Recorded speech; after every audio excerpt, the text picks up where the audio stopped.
with Pakistan, and I think this is all concerned. So what they want to try to do is disrupt that, and so I think you'll start to see potential threats of large attempt to conduct large terrorist activities inside of Kabul to make it look like the government is trying to destabilize the government.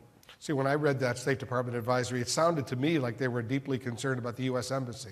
Well, I mean, I think it's all. I would argue, and if you can get the U.S. Embassy, again, that shows they're not able to do certain things, and it creates some doubt about the government. So that's why they try to attack those types of targets. The whole region, and I've studied the Middle East for a long time, North Africa, South Asia, Middle East, it seems to be on fire right now.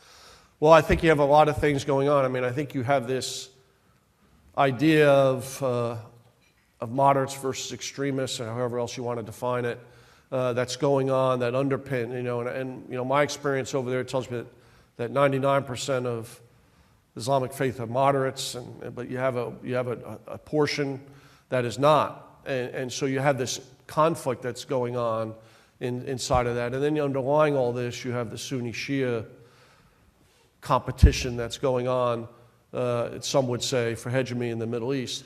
So I think it's a combination of all of those things that are happening. The other thing that's happened over the last 5 to 6, 7 years is with information being more readily available to the peoples of these countries, they are looking for more say in their governments, and so you're having governmental issues, which actually makes it easier for organizations like ISIS and ISIL and Al-Qaeda and others to try to take advantage of this. So you're seeing this play out in front of us. And I think that's why you're seeing all this turmoil inside of the Middle East. Because Yemen has turned out to be a disaster. Well, and you have, again, Shia, Sunnis, Al-Qaeda mixed in, a failing government, or a government that doesn't have complete control. And so it is a recipe for them to try to exploit that. And we've seen that in other areas. You see it in Libya, you see it we see it in Africa as well. So I mean, that's the kind of environment that they try to take advantage of, and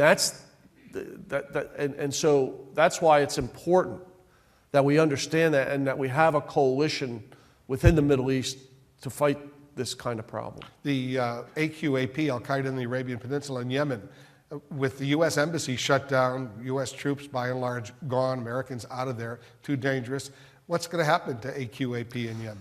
Well, I think we're going to have to watch and see. I mean, I think we're not completely out. We're still conducting some operations there, and so we will continue to do that. And we'll watch that very carefully. And again, for us, it's about trying to get a government in place that can stay